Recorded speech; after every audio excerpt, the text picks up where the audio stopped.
Welcome back to another episode of Thinking Critically. Today I'm joined by Arjun Moorthy, who is the CEO and founder of Factual, a company that finds and delivers the most credible stories on the most important news topics using a transparent, unbiased machine learning engine. Factual aims to address the increasing polarization of society, driven in large part by social media, by surfacing the most credible stories across the political spectrum and delivering them via a daily email, newsletter, app, and website. Arjun has also always been passionate about news and was editor-in-chief of the Stanford Reporter.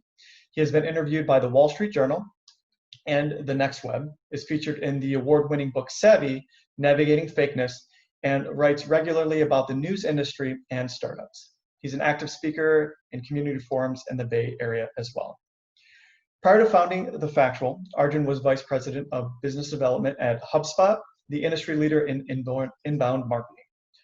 Arjun has a computer engineering degree from the University of Waterloo and an MBA from Stanford University. Anyway, Arjun, thank you so much for joining us. Thank you very much for having me, Jonathan. Absolutely. Yeah, it's fantastic to have you on the show, and I just have to say that the work that you're doing is phenomenal. I mean, I think it's great, and that in today's environment where people are having a hard time discerning fact from fiction, who to listen to, that Factual is a fantastic platform where people can go and get unbiased news. Thank you. Yeah, it's been quite the journey. I think we're in early innings, maybe the first or second inning at best. It's a long road to go, but it's a very fulfilling journey. It's great seeing people find value in what we've built. So that's the best part of the job. Yeah, absolutely. And I'm super curious to kind of hear the origin story. So I know that you have a background in media. You were the editor-in-chief at Stanford, so you have experience with news. But why did you decide that, hey, I need to start Factual? This is something that's important. Obviously something you're passionate about, something society needs very badly. Yeah, so I'll give you the glib answer, then I'll give you the real answer. The glib answer is that, anyone that starts a startup, especially if you have alternative career options like I do, you're a little bit stupid and a little arrogant. It's the truth. Like, it's a very difficult path to take, and you have to have some sort of crazy in you to do it. Yeah. But the real answer is, I've always been in love with the news. My first job, believe it or not, was a paper boy when I was 12. And I know it sounds really corny, but I think I fell in love with news like there. I used to deliver the news every day, and I thought it was cool. And I'd sit and read the newspaper even when I was 12. I believe that news, when it's done well, offers great value to society.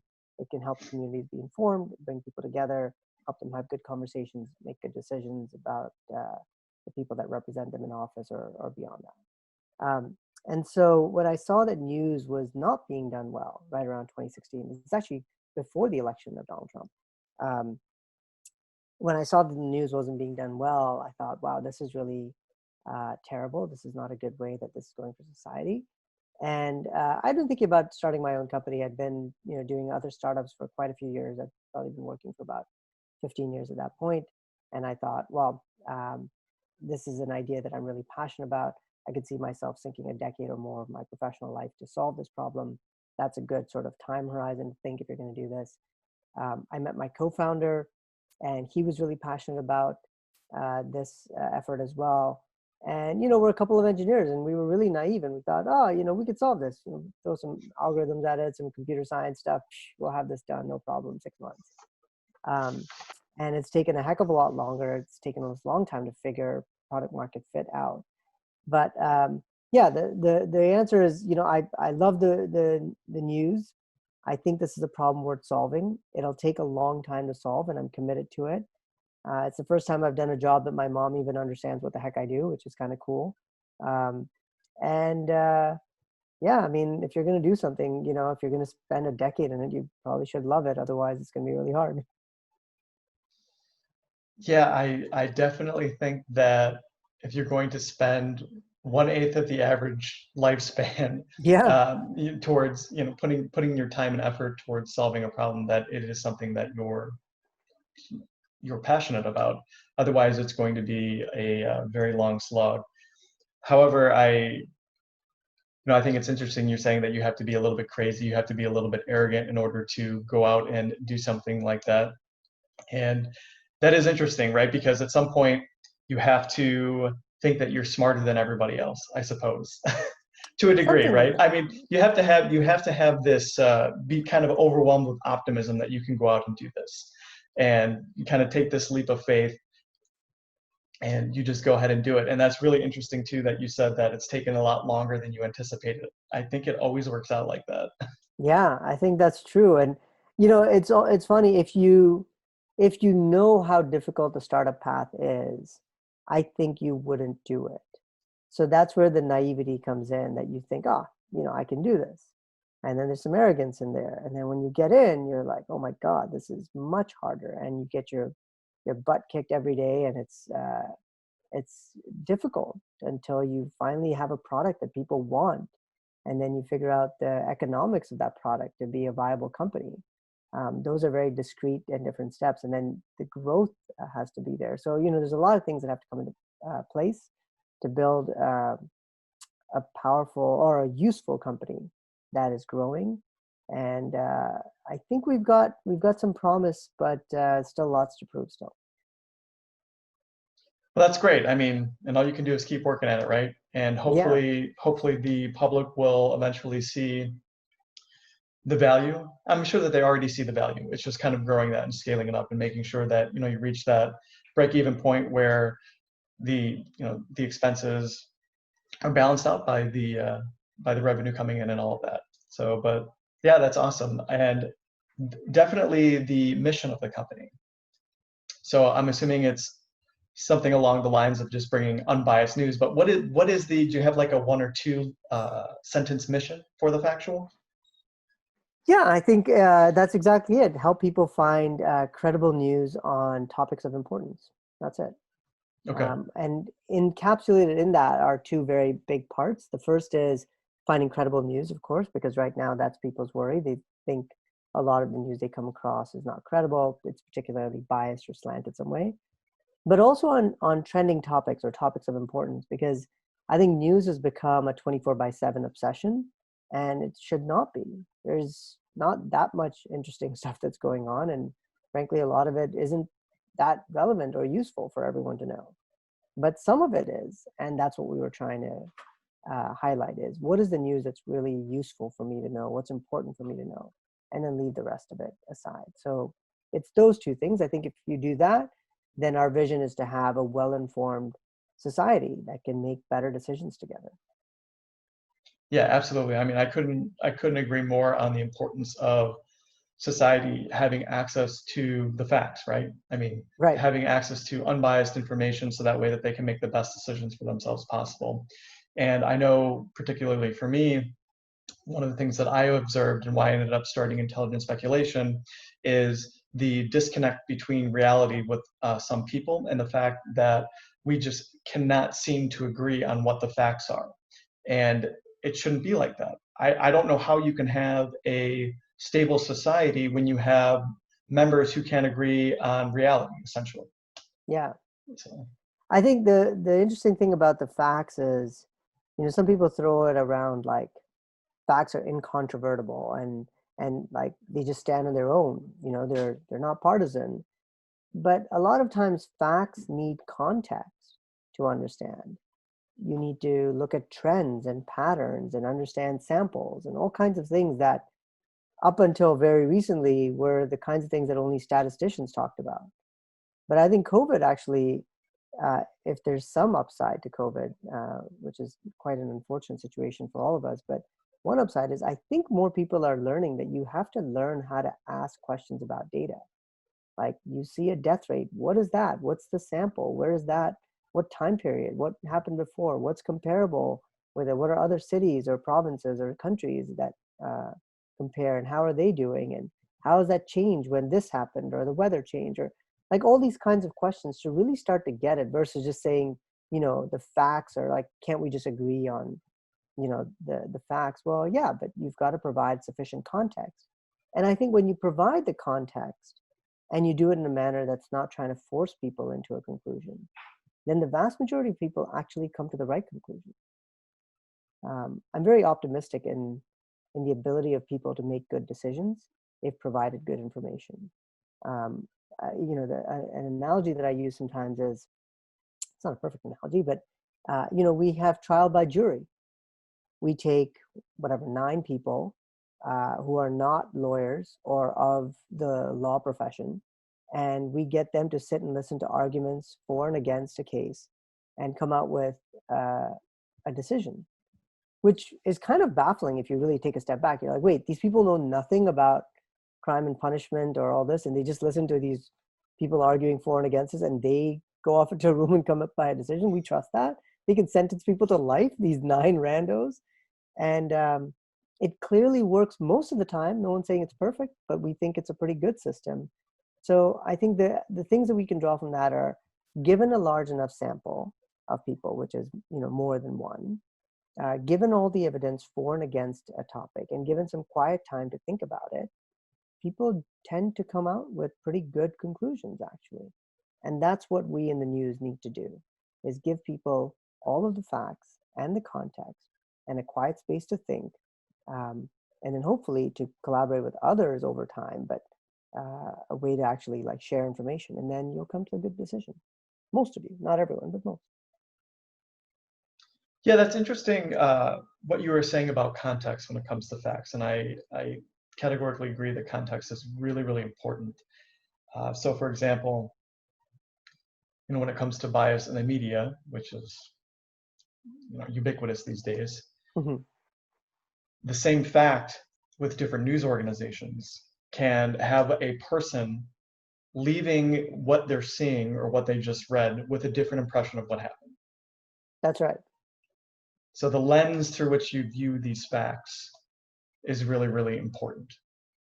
And that there's something in cognitive psych, it's like a cognitive bias called the framing effect, which means that depending on how you look at something, it can mean different things. That's right. Yeah. So that's really, really important when it comes to comes to facts, because if you're not properly framed, or let's say if you're not trying to unbias the background that the fact is presented on, then you're going to walk away with, I guess, a different impression. So that's really interesting that you said that. Yeah, I think one of the problems with journalism is that historically a lot of it has been driven by advertising, and advertising tends to encourage sensationalism and alarmist sort of headlines, because that grabs eyeballs, that gets people to click and read and share. And a lot of journalists, actually, they're very good, they'll do a great job, but they don't get to write their own headlines. That's often written by a different team, and they know how to optimize the headlines to get clicks and views.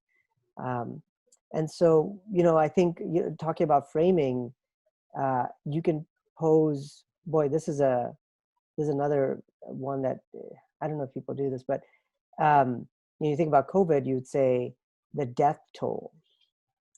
This is what the death toll is. This is how many people have died today, yesterday, comparatively, whatever. You could also frame it as whatever 99% of people have recovered. Now, that seems just off the mark, because the death toll is so significant compared to any other disease or pandemic we've had in recent memory. So it makes sense to highlight the deaths, but you can understand how you could frame it that way. Like, wait, but most people will get it recovered. Like most people. Why don't you say that for a headline? Why is that not the headline? So I can understand when people complain about framing. It's a very legitimate argument, actually, and why the conclusion that we've come to is that no matter how much a journalist tries to do the right thing and be very objective and present all the facts, there's some inherent bias that all of us carry. And just from the way the story is framed, just from the angles that we choose to report on, just the stories we choose to report on. So if you want to really understand an issue or a topic well, you must read more than one article. There's just no way around it. And then ideally you're reading a couple, two or three across the political spectrum, getting some different viewpoints. And then the ones that are like really well researched, not the extremist crazy stuff that people have tried to really do a good job, report the facts, but they have different ways of framing things. So if you read a couple of those, you'll get closer to the unbiased truth. That's ultimately, the Factual makes that whole thing easier. We help you find those stories on each topic across political spectrum that are very credible, curate them, summarize them, put them into a daily email and app, and off you go. Yeah, with the reading a variety of sources, yeah, I can't think of anything more important in today's environment, in today's news environment, if you really, particularly when it comes to politics. I know that 2016 kind of really highlighted this whole thing for me. And the advent of fake news, weaponization of disinformation, ubiquitous misinformation across social media platforms. And one of the things that I gravitated towards initially was something known as the media bias chart. It was trying to help people to kind of balance their consumption, because you would get people that would go way off the spectrum. Yeah. And it's like you're living in a conspiracy theory hole at some point if you go too far, either right or left. Yeah. And like you're just living in an alternate dimension. So there's this range of bias within the media. And the media bias chart definitely highlighted that for me from a visual standpoint. And it was something that I could share with like my Facebook friends, or even on the Intelligent Speculation Facebook page, saying, hey, visually you can see where the bias is. Yep. And there is this, what I call a range of reason, where, okay, you're going to have some sort of skew, whether it's going to be liberal or conservative.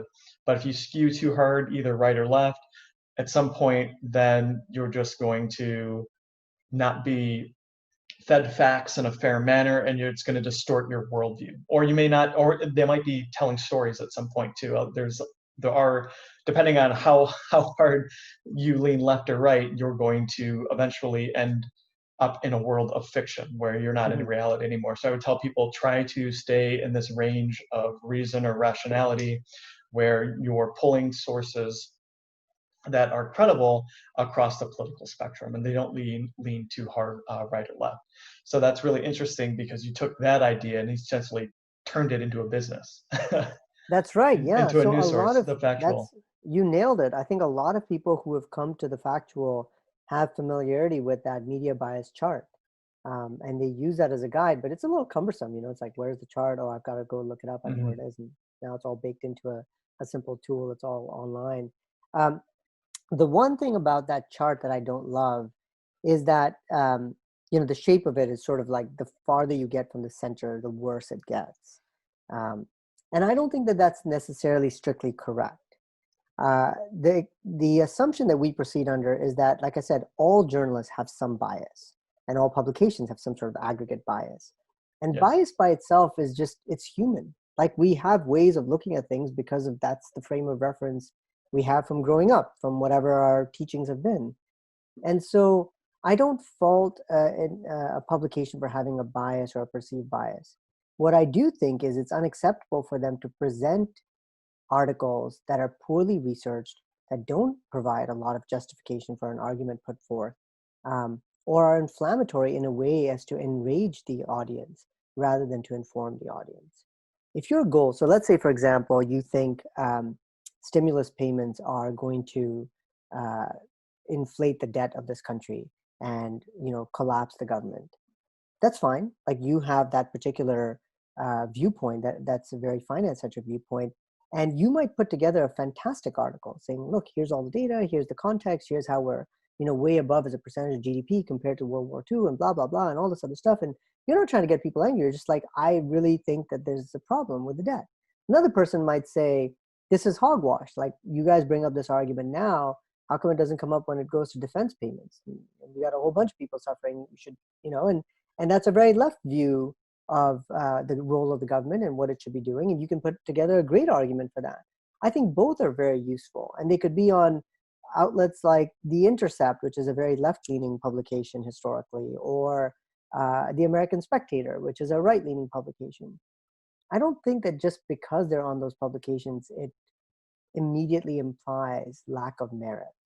I think that's too coarse, and you miss out on seeing viewpoints that might actually have merit. So that's the only, my only sort of tweak on that chart is I think it's good to know where you are on the bias spectrum in terms of how arguments might be framed, whether it's more of a conservative or a liberal framing. But to lump everyone into a publication into one grade seems a bit coarse. And you can usually find great journalism in a lot of sources. In fact, you name a source, Breitbart is one that people like left-leaning people oftentimes say there's no merit in. And our grades have shown us that actually sometimes their writing's pretty good. In fact, there's a former Wall Street Journal guy who writes for them. Turns out his writing's still pretty good. He just does it at Breitbart now. And our grades show that. And so our grading methodology, which looks at individual articles and grades them for extent of research, how opinionated or unopinionated they are, the author's topical expertise, the site reputation, all factors in, and it helps you find great writing in a lot of sources, not just the mainstream ones that people might know. No, that's really interesting that you mentioned Breitbart, because I know personally I've been pretty critical of it. A lot of my left-leaning family and friends have been critical of it. I've seen a lot of ridiculous articles from them, but you said that there's also some good writing to be found in there. Yeah. Do you think that the average person would have the kind of critical faculties, if you will, to still be able to follow Breitbart, even though perhaps they churn out a bunch of opinion pieces that are not based, that don't have a lot of facts or things of that nature, but then they're able to like pick out the good ones? Because you said that, obviously the algorithm for the Factual, is picking out some, good pieces here and there, when it's able to identify those. But for the average person, do you think that they would be able to do that if they tried that themselves, or that it would be almost beneficial to perhaps maybe not even use them as a source anymore?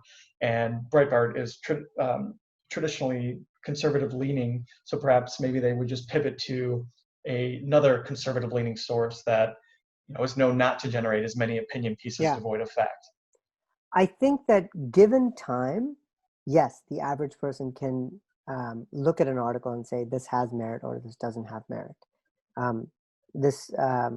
I think, like I said, I'm very positive about the faculties that average people have to discern fact from fiction, bullshit from not, if given time. The challenge is that they don't have time. There's so much news. You're just overwhelmed by it. It's everywhere. It's in your Facebook feed. It's in your Twitter feed. It's on WhatsApp. It's on email. It's just like constant, and you never get away from it. And so you don't have the time, and you just resign. You're like, okay, whatever. It was in my feed. I just read it. And that, I think, is the crux of the problem, is that you don't have the time to actually look at it and say, is this one really good or not?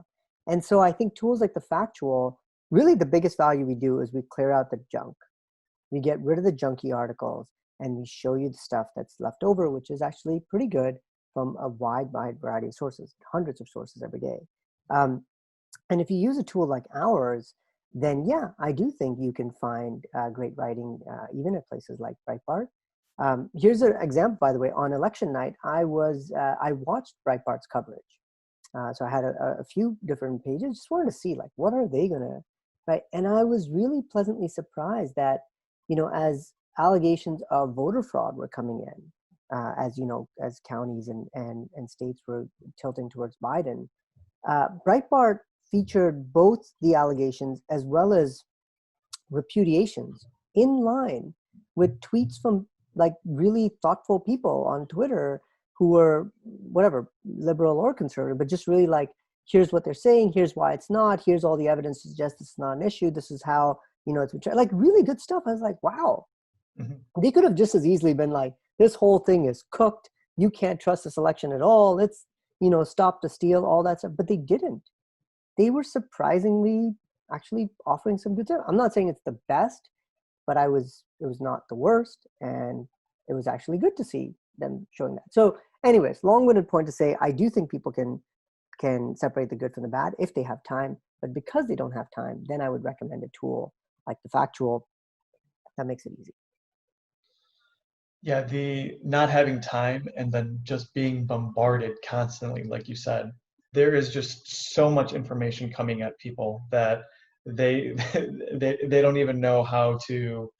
I mean, I feel overwhelmed at some points, and I've spent a very long time trying to figure out how to discern fact from fiction, digging into logic, philosophy, using a scientific background to parse all this information out. But then the average person who doesn't have this prerequisite training, I can't even imagine. It's like trying to drink from a fire hose. Yeah. Uh, What I've been pleasantly surprised with is, we have thousands of readers now, and they write back all the time. They'll reply to the newsletter, they'll comment on our Facebook ads or our pages. And I mean, people from across the political spectrum, from across the states. We have readers in all 50 states and multiple countries. Um, Blue collar, white collar, rural, urban, like you name it, we've got it. They've been surprisingly thoughtful. They've called us out sometimes when we've had it wrong. And so maybe it's because I am an optimist, but I see that you don't need special training to understand the news. You don't have to be a statistician. You don't have to be news savvy or a power news person. Like if you have something like the Factual as a guiding tool, and again, you're given the time to look at a few articles that are important, that have been really well researched from a few different viewpoints, I think a lot of people actually are like, that was useful. I understand that. I may still hold on to my views. I may believe the election is fraudulent or not, but at least I'm talking with a basis of fact, with like, here's evidence that I've seen or heard, and this is where I saw, and I don't know to trust this, but I do like this. Like, it's versus just sort of like blanket, this is complete hogwash one way or the other. So it's been surprisingly encouraging that people from all walks of life are very capable of understanding the news and discerning good from bad, if given just a little bit of help and some tools. well, that is fantastic news because I know that for the past 4 years, I've struggled a little bit to be optimistic myself. Just watching how people share news stories, particularly on social media, and the bias that comes along with it as well. And like you said, I mean, we're all biased, and we do our best to try to, I mean, if we care, to try to be unbiased, and to actually get a good overall picture. But I know that at points it seems like it's just an uphill battle. At least it has been for me, primarily interacting with people on social media. So I am very glad to hear that you are, at least from your subscribers, that they are finding value in it, and it appears as though they're able to get the good information that they so desire. Because I, You know, I one of can't I can't I can't think of anything more important. Again, like going back to what I said earlier, than when it comes to a society's social fabric and how you conduct yourselves, how people interact with one another, how we conduct the marketplace, government. It's just so important to have good information. Yeah, one of the things that I think is a real surprise, but then if you sit back, you won't be surprised, is social media is not representative of society at large. And you kind of know this if you think about it, but in everyday parlance, we might forget. So, for example, you say things like, I see the stories being shared on social. It's so disheartening. Why are they sharing that crazy stuff? Well, the stats on sharing, you're already talking about a very small fraction of the population. First of all, most people might not know, but only about 10% of the population's on Twitter. Um, Facebook is a lot bigger. It's about 70%. But then the fraction that get news on those platforms, you already, cut down a bit. The fraction that shares news on those platforms, really down to a small fraction. So what ends up happening is you have this tiny, tiny fraction of the population that is sharing news. And somehow that's supposed to be representative of what we all think and read. It's nonsensical. It's not true at all. And, one of the things is, so we are, the Factual's flagship product is the humble email newsletter. And I think it still blows people's minds like, wait, the newsletter, email? Are you kidding me? Why aren't you guys all on this social or that social? Turns out most people, that's actually the most accessible platform. Good old email. It just comes to my inbox. no login, there's no likes and tweets and hearts and replies and like it's simple. And so that was another big aha to me, that the majority of people are not on these social platforms talking about news and getting their news from there. They get some, they definitely get some, but most people are like, that stuff is not really very credible, and they just want like good, simple news that's credible, it's informative, that's useful. And when we deliver it to them in a medium like email, really old-fashioned stuff that's been around for 50, 60 years, they're like, that works for me. So that's where I think it's very easy to fall into the trap that Twitter is representative of the population, or arguably even what's shared on Facebook is, but it's not. And if you get away from that, I think it's easier to be optimistic that actually talk to normal people, just talk to them offline, talk to your friendly neighbors. Like, you'll find out most of them are not that different than you. Some are going to be a bit crazy, but most, yeah, they're kind of the same as the rest of us. No, absolutely. I think at the end of the day, society's full of good people who are just trying to, make their way through life. Yeah, And, when you sit down and talk with people, most of us want very similar things. that's right. Yeah, very similar things out of life. I am curious about your comments about, it's a small fraction on social media. I haven't looked at the demographics, but I'm assuming you have. Do you find that the younger generation, so I'm talking like younger than the baby boomers, so particularly like the millennials and younger, let's say, are they getting the news more from online, like social media sources, online sources, so they versus let's say watching the news? Print news is, I think, something that's going away. I don't know very many Yeah. people in my generation, at least, still get like newspapers and things of that nature. That's more of a like of the boomer generation. But Yeah, you the major definitely see. Sorry, go ahead. no, yeah. So I was going to say I think the majority of the consumption is definitely coming from online, but you're saying that it's not like social media sources, like they're actually going like maybe into search engines or something like that, and then searching the news Yeah. out that way, or It turns out that news reading behavior is fairly multidimensional. So yes, older demographics, for example, still get a lot of their news from TV, and some even from print. And then as you skew younger, it tends to be more online. So that's a pretty good sort of trend. But even in the younger generations that are online, it's sort of a multitude of sources. It's not just one social network or just getting everything from your default Google News feed or something like that. A lot of times they do have a newsletter or two that they subscribe to. They've got a few websites that they like going to for news, some aggregator websites, some community websites, maybe Reddit, what have you. So there's a multitude of things. Very few people are like, I just swear by X source. And that's one of the big shifts, I think, in consumer news behavior is, back maybe 30 years ago, people probably swore by one or two brands. It's like, I love New York Times. If it's on the Times, I trust it. Or I love the Wall Street Journal. And what you see in today's younger generations is they very rarely swear by a brand. They'll say, I read the Times. I read the Journal, but I read a lot of stuff. I read this, I read that. It's like, I read it all. Um, and so that, I think, is the biggest shift, is that brand loyalty to a specific news outlet has gone down. And I don't think that's going to go up dramatically. I think we're living in a world where there are going to be a lot of news sources, and that's a good thing. It goes back to the first point I said, you do need to read more than one source. And so it's good that we have a multitude of sources out there. In fact, maybe the craziest thing that I tell people, everyone complains about the news. Oh my God, the news is so trash these days. It's it's so hopeless and horrible, fake news, etc. And then my response is, we're actually in the golden age of journalism. And people are like, what? Come again? Are you crazy? I'm like, actually, no. There is phenomenal writing today, deeply researched by expert journalists, showcasing a wide range of angles that you would never have had 30 or 40 years ago. The way that journalists can hold power accountable today, unheard of compared to 30, 40 years ago. But it's lost amidst the ginormous amount of mediocre news writing that's out there.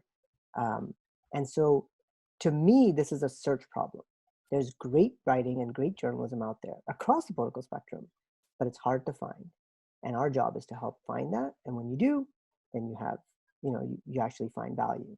And so my hope is that these younger generations, because they're sort of trained to read a lot of sources, just almost by default, not necessarily good sources, but their default sort of reading a lot of things because of social, because of these, that they sort of become the best news consumers ever. They're like, I don't swear by any brand. I read a lot of things, but I'm a very smart consumer about it. And I know now how to find like good sources and good information. That might be a little too optimistic on my part, but that's what I hope for. Well, I mean, I'm hopeful as well that, particularly since 2016, that people are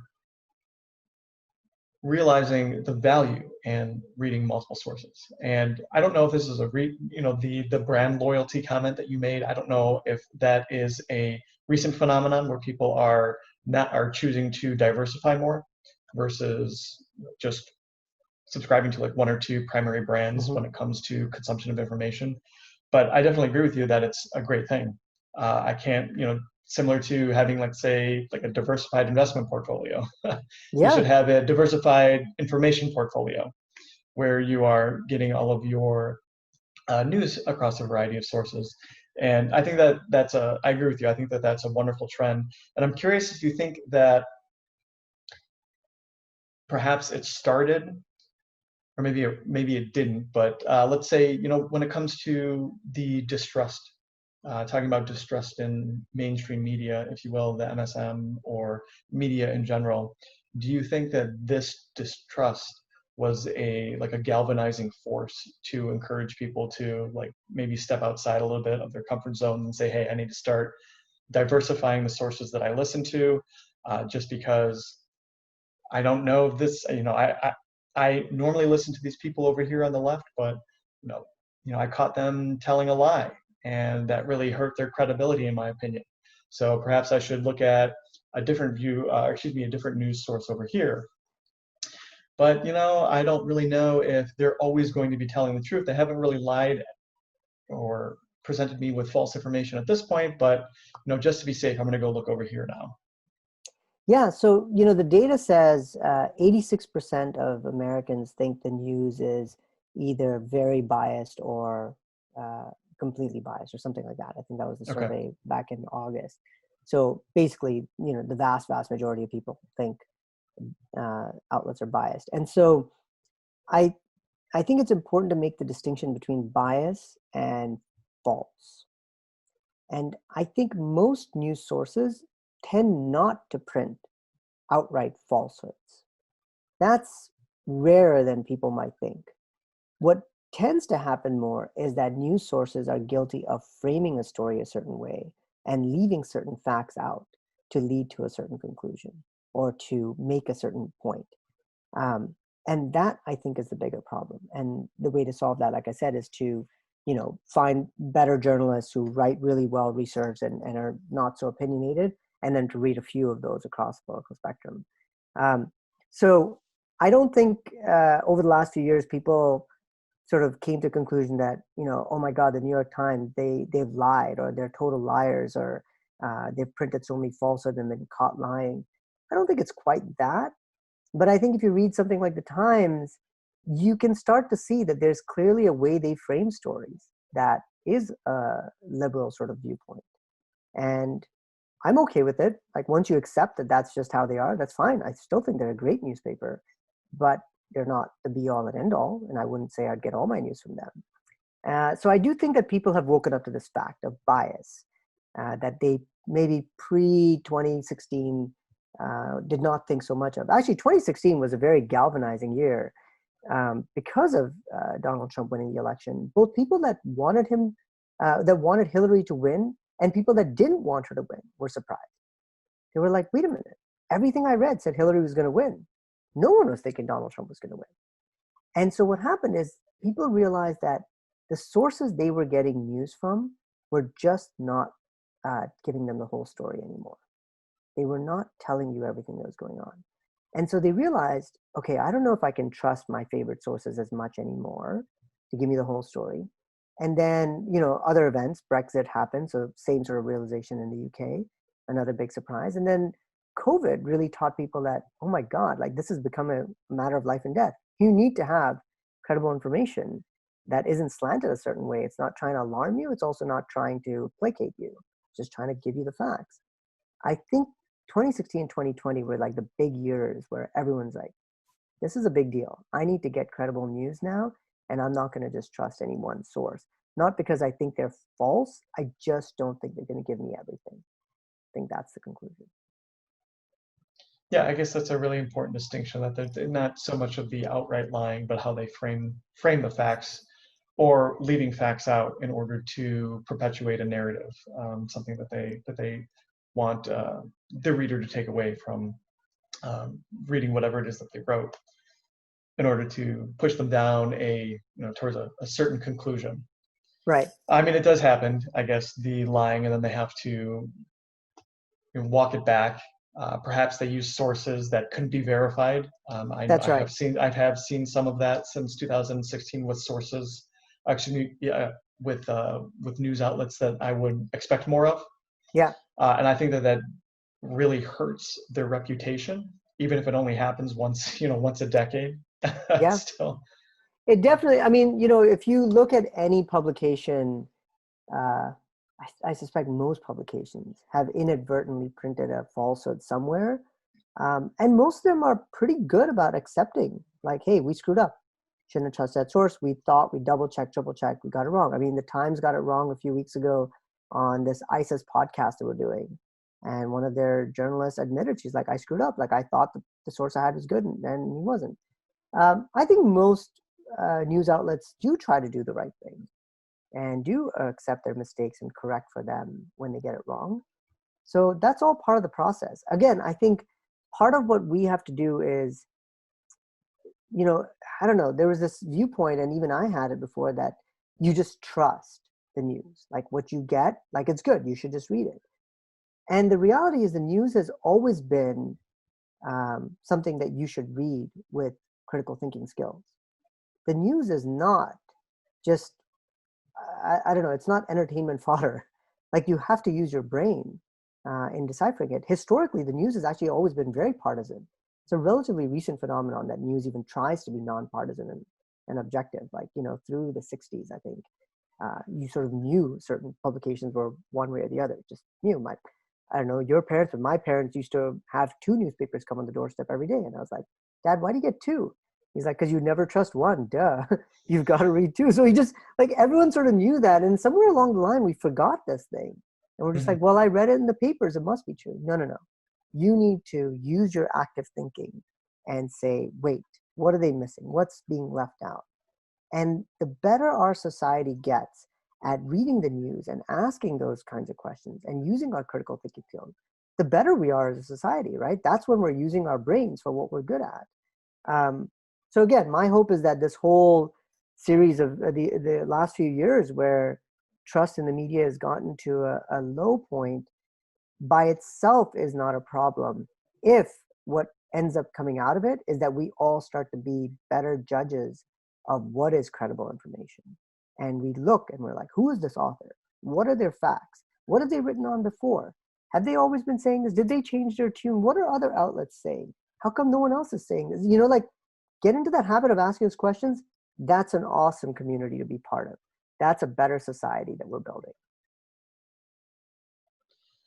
I couldn't agree more. And what you just said there, makes me excited a bit for the future. If everyone gets on board with that and is like, yes, this is what we're going to do, and wonderful platforms like the Factual and other people who are working to solve this problem, that type of future definitely gets me excited. And I am hoping that society is shifting a little bit, and the fact that you have thousands of subscribers in every, across the United States gives me hope.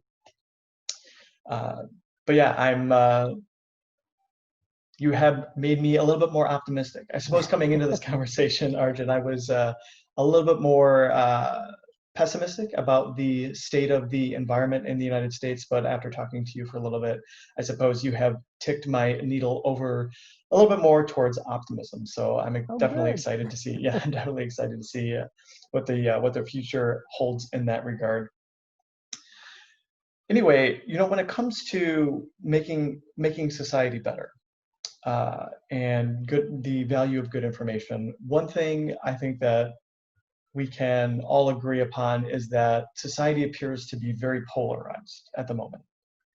And I'm curious as to if you think that it was the news that helped to polarize the United States, or if it was the fact that the news kind of followed and maybe made it a little bit worse, and we were kind of already on this trajectory of polarization. I'm just curious as to what your thoughts are on the current state of polarization in the United States. There's definitely research that has showed that polarization has increased over the last 25 years. So that seems fairly not or not controversial. As to what is driving it, I think that's a very tough question to answer. You're a scientist, you know causality. I mean, there must be so many factors. I don't know how you would separate all the factors. But if I had to venture a guess, I would say that news is a driving factor. I don't know how much of a factor, but I think it's a driving factor. And my hypothesis is that what has happened over the last 25 years is that the cost of producing news, insofar as writing something, has come down with the internet. And you've got lots more sources that are publishing news or opinion columns or what have you.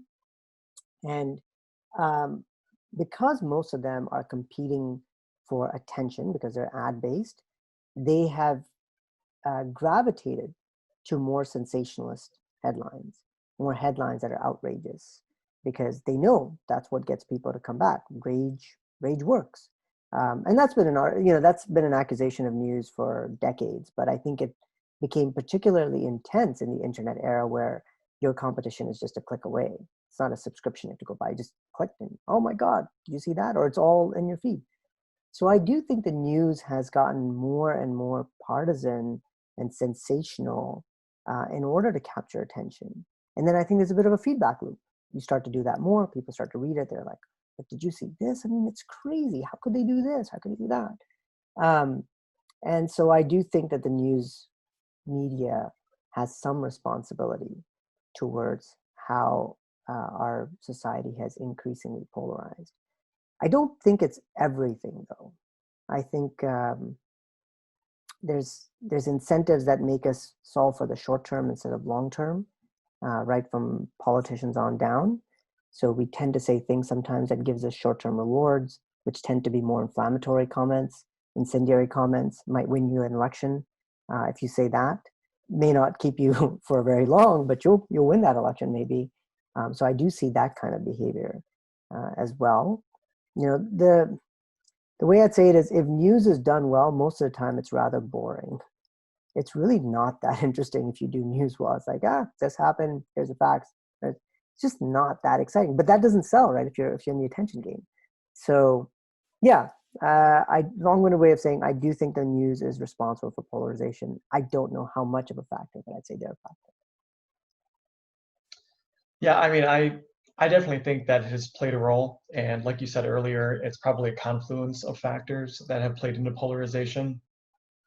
Perhaps the way politicians conduct themselves on Capitol Hill may have played into national polarization and other factors as well. But I definitely think that the news has exacerbated it.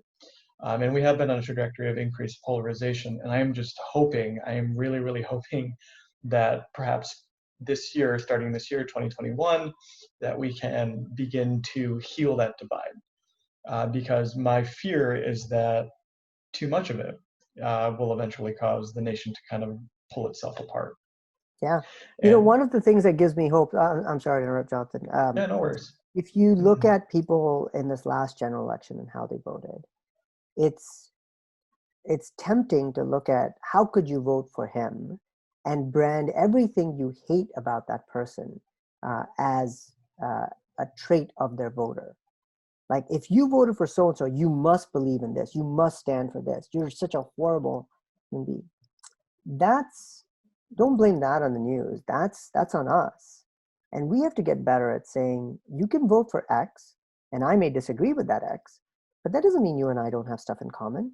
You might have, a lot of times when we vote for someone, we agree with parts of their platform, we disagree with other parts of their platform.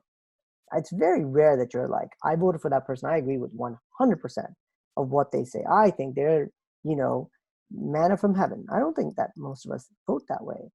And so if we can start to understand that there's shades of gray, the parts that we agree with and disagree with, then you don't have to look at people that vote differently or think differently than you and see them as diametrically opposed. You can find common ground with most people. Like you said, if we just sit down and chit chat with our neighbors, you'll find there's a lot in common. We just kind of want the same things. So part of what I hope is that we reverse the polarization trend because we have better conversations with people in real life sometimes. We get away from posturing, virtue signaling, showing off, just have regular conversations with people. And understand most of us are kind of trying to do the same thing. Yeah, I feel like you come away with a very different viewpoint of the world if you meet people and talk to them in real life. There's, by the way, speaking of total random, there's this young lady, her name is Alice Thwaite, and she has this organization called the Echo Chamber Club. And she came to that conclusion. She said, you know, if you want to help people break out of their bubble, you got to have them talk to other people in person. And that really helps.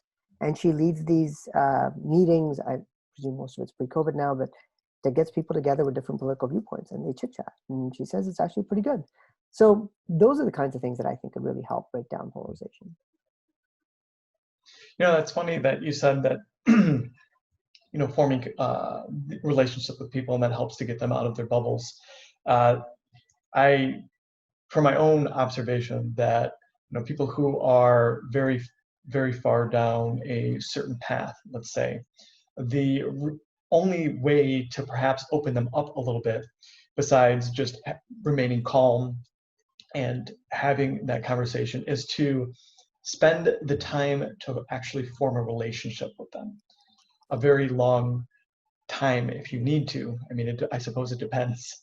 It depends on how serious you are about changing their mind, but there is definitely a relationship component to actually getting through and really communicating with somebody. So, for example, are you familiar with like Daryl Davis? He did like a No. TED Talk, or I believe that's his name. Anyway, he's a gentleman who decided that he was going to. He's an African American, and he Mm-hmm. decided that he really wanted to learn more about the kind of like the white supremacist movement, in particular the Ku Klux Klan. So Uh-huh. what he did was he befriended Ku Klux Klan members, Uh-huh. and for some reason they decided to, you know, sit down. A number of them, he was able to convince them to sit Hmm. down. They started chatting. Eventually, a relationship, a friendship, blossomed out of it. And he has these clan members at some point then leave the clan just because they formed a relationship with him, a African American.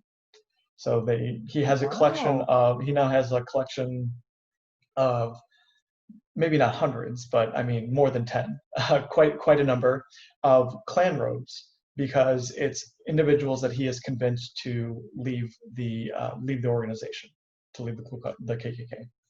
That's really cool, actually. Yeah. Yeah, I'm just looking it up right now. Very interesting. I'm definitely going to watch that. Um, yeah, I think, you know, that's part of it. Like if we sort of meet real people in real life that are from all walks of life, you sort of take away the mystery, the fear, the ideas that you have about those people. And you meet them and you're like, oh, actually, they're not that bad. They're not that different from us. They're kind of cool. I like them. I could see myself being friends with them. And then, you know, all that other stuff just washes away. So I think that's a great parable. I need to listen to Daryl Davis's TED Talk. That's a great suggestion. Yeah, and another thing too that is in the same area is something known as deep canvassing, that's used in politics, where people that are trying to, like, you've heard of canvassing, people that go out into neighborhoods and try to convince people Mm-hmm. to vote for whatever political party that they're representing. But there's something known as deep canvassing, which is where you actually go out and you like form deeper connections with people, because it's really at that point that you can begin to change somebody's mind.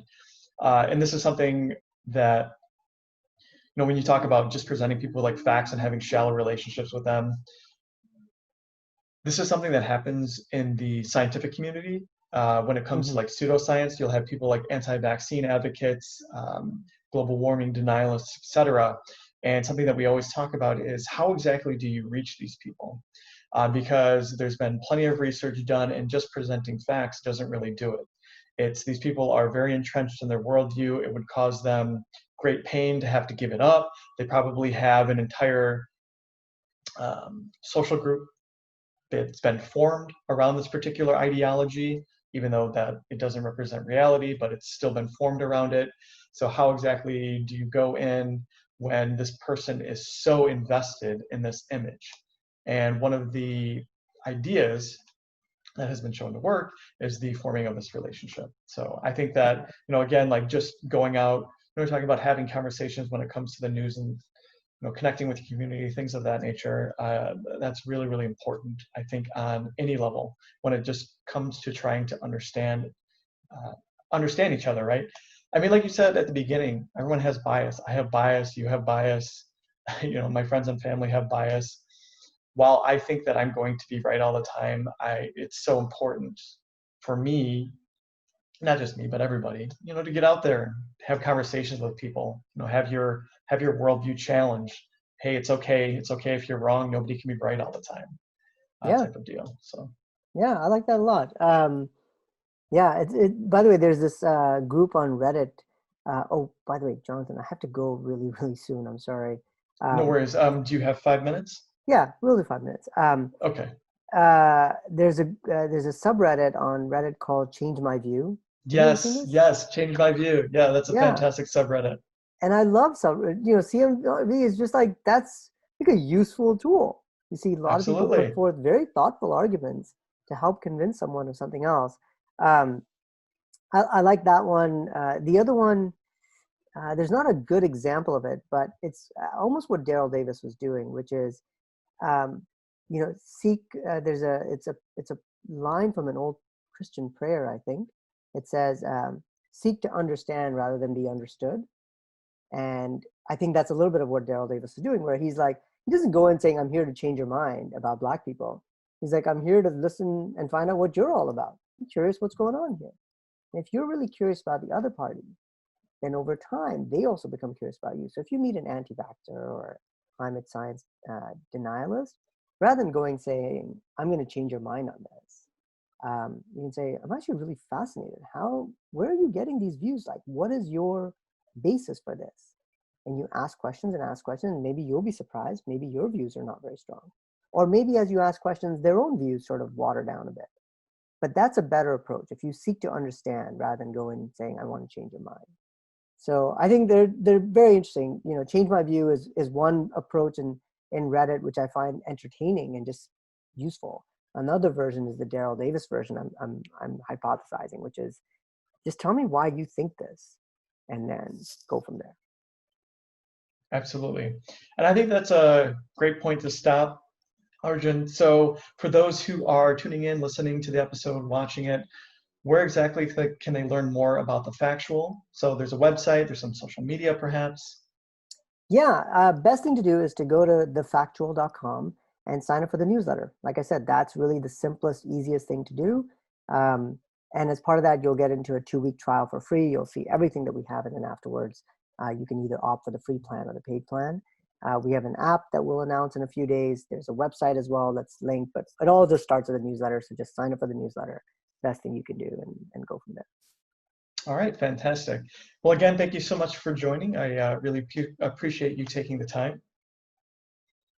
And for those who are tuning in, definitely make sure to go ahead, subscribe, hit that like button, share it on social media with your friends. I can't think of anything more important these days than having good, unbiased news information in order to help direct your worldview. One of the things I always talk on this particular show and on articles with intelligent speculation is the importance of having good information, because the information that you take in from the world around you, that's how you form arguments. And these arguments that you tell yourselves, these are the decisions, and it's important if you're to make good decisions that you have good information in order to do that. So anyway, take care. Thank you so much for stopping by, and until next time.